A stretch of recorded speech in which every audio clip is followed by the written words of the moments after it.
Giddugaleessa Oromiyaa lixa shaggara aanaa jalduu keessatti haleellaa jabaa waraanni bilisummaa Oromoo WBO'n humnoota mootummaa irratti raawwateen ajajoota olaanoo raayyaa ittisa biyyaa dabalatee miseensonni raayyichaa hedduun isaanii barbadeeffamuun himame. Tarkaanfiin fudhatamaa jiru akkaan ulfaataa kan ta'e waraanni mootummaadha. Giddugaleessa keessatti haleellaa tasaatiif ammoo saaxilamaa jiraachuun kan himame WBO'n halkan edaa marsee buluudhaan ammoo guyyaa har'aan tanaa diiramaa tarkaanfii fudhate kanaan lixa shaggar aanaa jalduu keessatti humna raayyaa ittisa biyyattii danuu isaanii barbadeessee akka jiru beeksisee jira. Ijoolleen abbaa gadaa wal waraanuun qaba. Wal waraansi Oromiyaa keessatti deemaa jiru haa dhaabbatu. Sagaleen qawwee callisuu qaba jechuudhaan gareen bilisiginnaa ammoo utaalee hudduu of dhiitaa turus waraanichootoon dhaabbatiin jabaachuun itti fufee ammallee muddama jabaa akkuma uumetti jira. Ajajaan olaanaa waraana bilisummaa Oromoo Jalmarroon maritti jira jedhanis mariirra osoo kan jirruun taane ammoo waraanatti jirra jechuun humnoota mootummaatii wajjin lola guddaa gaggeessaa jiraachuu kan beeksisan. Wal waraansi amma deemaa jiru hammaachuun kan itti fufee giddugaleessa keessattis ibiddi bilisiginnaan qabate otoon dhaamin itti fufee jira hammaachuudhaan. Kanaan dura WBO'n giddugaleessaa gale jedhamus waraanichi ammoo otoon dhaabbatiin xiqqollee daf jedhee ammoo ummaticha osoo haran fudhachiisin akkuma duriitti jabaachuun itti fufee gaggeeffamaa jira. Wal waraansa giddugaleessaa fi lixa dabalatee akkasuma bakkoota hedduutti gaggeeffamaa jiruun hanga zoonii kibbaatti waraanni bilisummaa Oromoo WBO'n injifannoo argachuu yoo himu, haleellaan humna mootummaarraa lixa shaggaritti ammoo qaqqabe kun akkaan hamaa fi ulfaataa ta'uunsaa kan himame. Dubbichi mootummaa guddoon naasisuudhaan sababii kanaatiin humni qilleensaa giddugaleessaa fi lixatti haleellaa raawwachaa jiraachuunis kan himame. Wal waraansa Tigraay irrattis haleellaan qilleensaa guyyaa tokkoon dura garee TDF irratti ammoo raawwatamuunsaa ni yaadatama. Amma mootummaan Oromiyaatti waan fuula isaa deeffatee jiru fakkaata. Akkuma kanaan duraatti WBO'n lola TPLF wajjin keessa galle ammoo dahoo godhachuu WBO'n lixarraa cabsee giddugaleessa gale jechuudhaan ammas lolli waan daangaa Affaar irratti ka'eef waraanni guddaan lixarraa gama giddugaleessaatti deemaa jira maqaa jedhuun haleellaa qilleensarraa mootummaan raawwachaa jiraachuun isaa kan himame. WBO'n tarkaanfii jabduun fudhadheen giddugaleessa lixa shaggar keessatti diina barbadeesseen jira jechuun beeksiseera. Bulchiinsi naannoo Tigraay duraanii fi ammaan tana meeshaa waraana Tigraay dura awwaalamee fi bara bulchiinsa wayyaaneetti kuufamee ture ammaan tana meeshaalee gurguddoo baasuudhaanis mul'isaa jira. Meeshaawwan ammayyaa taankiiwwan garaagaraatis ammoo Eertiriyaan galfaman Tigraay keessatti mul'atanii jiru. Kana malees misaayiloonnii fi rookeetiiwwan garaagaraa farra xiyyaarotaa fi akkasuma dirooniidhaa ta'an humna TDF'n hidhatamuun kan mul'atan. Oromiyaa keessatti ammoo fallaasanii yeroo wal waraansi jabaatee hidhattoonni keessumaa finxaaleessi Amaaraa uummata Oromoo irratti roorrisaa jirutti uummanni dirmannaa dhabee meeshaa waraanaa qawwee kilaashii hidhate ammaan tana Wallagga Bahaa fi Shawaa Kaabaa keessatti hidhannoon irraa hiikamaa jira. Tigraay waraanaaf of qopheessaa, Oromiyaan ammoo hidhannoo hiikachuun faallaa ta'uudhaan mul'atee jira.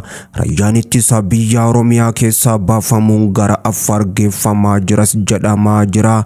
Kuni ammoo finxaaleeyyii Amaaraa daangaa naannawa irratti argamanii fi lafoota kanaan dura uummata Oromoodhaa itti fixaa turaniif bobaa yookaan daandii saaquutaas jedhamaa jira. Waraanni Tigraay TDF meeshaawwan ammayyaa qabachuun kan mul'ate. Naannoon Affaar ammoo ibsa torbee darbe keessa baasee meeshaalee gurguddoodhaan haleellaa irratti raawwatan jechuun kan himate.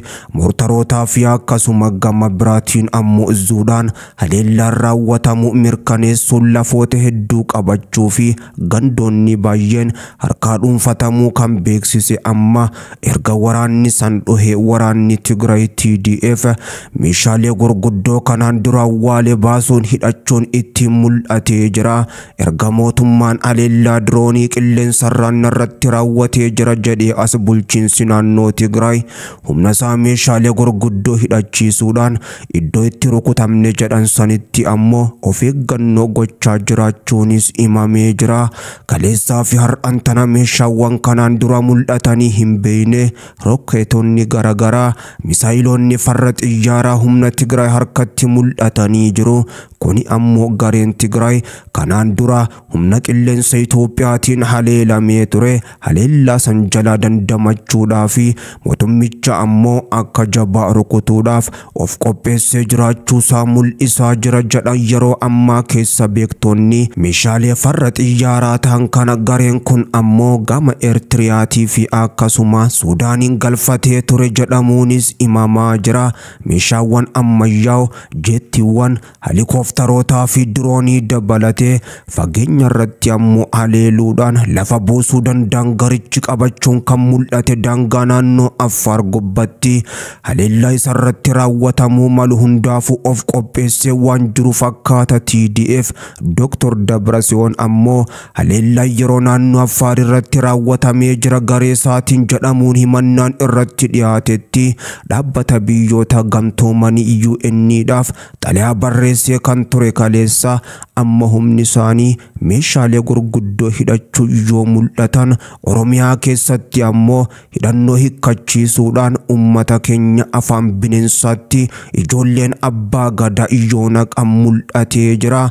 Walwaraansi kaabaa ka'uudhaaf yeroo fiixeerra gahee fi haleellaan jalqabee jirutti Oromoon of tiksuu akka qabu ergaan jabduun keessaa fi ala darbaa jira. Bulchiinsi yeroo Tigraay ammaan tana meeshaa gurguddaa duraan biyyattii keessatti kuufatee tures baasuudhaan mirmirsaa agarsiisuun garee biltsiginnaa biyyattii bulchaa jiru ittiin doorsisuu irrattis argama.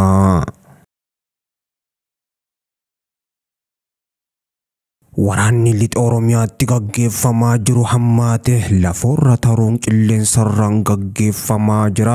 Wal waraansa lixatti deemaa jiru waraanni bilisummaa Oromoo WBO'n humnoota raayyaa ittisa biyyattii irratti lafoon injifannoo gonfachuu himaa jira. Mootummaan biltsiginnaa ammoo kaleessarraa kaasuun hanga guyyaa har'aan tanaatti lixa Oromiyaa qeellam Wallaggaa keessatti diroonii bobbaasuun haleellaa raawwachaa jiraachuun himamee jira. Lolli lafoodhaan hammaatee meeshaalee gurguddoon gaggeeffamaa kan ture kaleessa har'aan tanas itti fufee jira. Humni raayyaa ittisa biyyattii lafoodhaan WBO dura ammoo dhaabbachuu akka dadhabe kan himame qilleensarraan diroonii mootummaan ammoo fayyadamaa jiraachuunis himamee jira. Har'aan tana ammoo qeellam Wallaggaa aanaa Gabaa Roobii fi akkasuma Caanqaa gidduutti naannoo Loomicaa Cabalaa bakka ammoo gaara tokkoo fi Machaaraa jedhamu gidduutti humnoota waraana bilisummaa Oromoo WBO irratti maqaa haleellaa raawwachuu jedhuun qilleensarraan rookeetiiwwan darbachaa jiraachuun himamee jira. Dirooniin kunis ammoo yeroo gareen mootummaa biyyattii gaggeessaa jiru kan biltsiginnaadha. Marii iccitiidhaa waraana bilisummaa Oromoo WBO wajjin gaggeessaa jiraachuu himanii fi waraanni bilisummaa Oromoo WBO'n mariin iccitiin gaggeeffamaa jiru mootummaa wajjin hin jiru jechuudhaan beeksisetti kan dhagahame hoggaa ta'u wal waraansi Oromiyaadha. Waggoota 6 oliif ammoo fala kan dhabe marii marsaa lamaan Tanzaaniyaatti taa'ameenis xumuramuu kan dhabe ammallee hammaachuun itti fufee wal waraansi guddaan gaggeeffamaa jira. Lafoodhaanis meeshaaleen gurguddoon dhukaafamaa jiru lixa Oromiyaa keessatti qeellam Wallaggaa keessatti wal waraansi akkaan guddaa ta'e gaggeeffamaa jira. Humnoota lamaan gidduutti ribii fi WBO'dhaan waraanni bilisummaa Oromoo WBO'n humnoota mootummaa irratti ammoo haleellaa cimsuudhaan lafoota danutti injifannoo guddoo gonfataa akka jiru kan beeksise. Giddu galeessattis haleellaa raawwataa jiru jabeessee itti fufuudhaan humnoota diinaa barbadeessan jira jechuun keessumaa lixa Shaggar aanoota hedduu keessatti humna biltsiginnaa akka baala mukaatti harcaasu jiraachuu yoo beeksisu kaleessa as ammoo lolli ulfaataan lixa Oromiyaa keessatti gaggeeffamaa jiru amma lafoorraa gama qilleensaatti jijjiiramu qeellam Wallaggaa keessatti mootummaan biyyattiidha humni qilleensaa diroonii bobbaasuun haleellaa raawwachaa jira. Haleellaa kanaan ammoo ummanni nagaa miidhamaa jiraachuunis imamaa jira. Keessumaa ammoo aanaa Taajjootti haleellaa raawwatameen manni barumsaa tokko rukutamuun kan himame, namoonni nagaatis haleellichaan madaa'uun himamee jira. Akkasuma Naqamtettis muddamni jabaan uumamee jira. Wal waraansi gama lixaatti deemaa jiru akkaan ulfaataa kan ta'ee fi magaalonni godinaalee lixaa yeroo ammaatti marfamuudhaan humnoonni mootummaa kan kanaan dura ammoo achi buufatanii turan yeroo bahaa jiran jedhamanitti haleellaan itti jabaachuun humni qilleensaa ammoo isaan qaqqabuuf haleellaa ulfaataa raawwachaa jiraachuun kan himame. Waboon diinni haleelamaa jira jedhus lixni Oromiyaadha. Keessumaa qeellam Wallaggaa fi godinaaleen hedduun haleellaa qilleensarraa mootummaan raawwatamaa jiru guyyaa har'aan tana keessummeessaa jiraachuun isaaniitis himameera.